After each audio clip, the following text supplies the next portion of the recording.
Hello, lovely people. All right, okay, so talking a little bit more about mindset and that what we talked about in a few videos about controlling your inner thoughts. So having or killing ants, automatic negative thoughts, actually deactivates your super brain.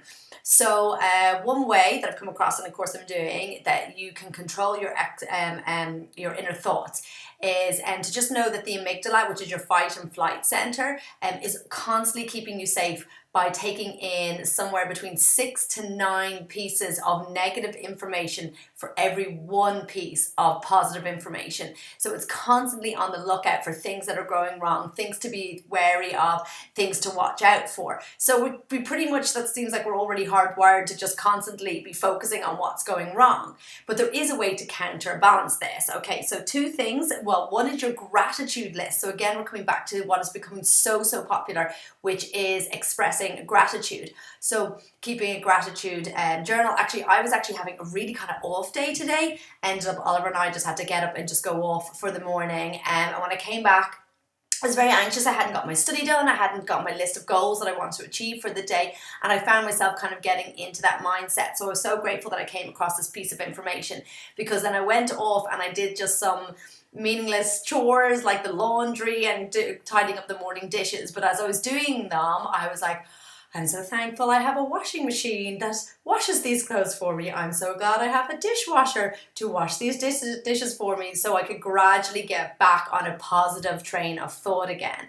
So number one is practicing gratitude. So important, especially when you're feeling like you're in that rut that everything is going wrong, just to pause, because the second thing is breath work. So your mindfulness practice, which again is becoming so popular, so mainstream now, is just to pause. So you can Google and find a kind of breath work that works for you. But for me, just to concentrate on expanding what we call belly breathing. We do this before showtime, where we breathe in for 4, breathe out for 4, breathe in for 5, breathe out for 5, and you keep on going till you can get to like 6, 7, 8. And that really just grounds you and brings that level of energy back down, that kind of hyper energy where you're focusing on everything going wrong. So again, remember, these automatic negative thoughts actually deactivate your super brain, okay? They keep you stuck. So ways to break free of these: your gratitude practice. And you can do this as a practice, as in find a time that suits you, whether it's first thing in the morning or last thing at night.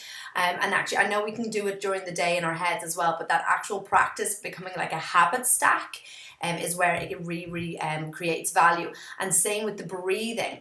So what you want to do is build up to, say, 20 minutes of breath work or meditation. So meditation is becoming very mainstream as well. So where you can just start off with maybe 1 minute. I know I have, it's probably alerting me now on my Apple Watch. It must sense my heart rate or something, but it keeps on telling me to stop and breathe.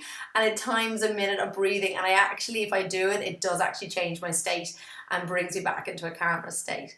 So we'll keep on working on killing these ants, these automatic negative thoughts, to activate your super brain. And I have more on that on the mindset as well that I've been reading in Jim Quick's book, which arrived. My book arrived, which is great because we have book club tonight. Jim Quick actually does his own book club for last week and 3 more weeks.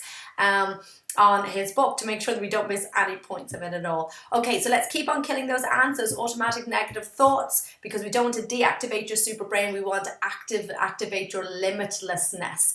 So watch those thoughts. Remember, it's how the brain is trained to look out for danger. You want to be able to get some space in between those thoughts coming up and the emotion coming with it. And we do that through breath work and through gratitude. Okay, I hope you have an amazing day.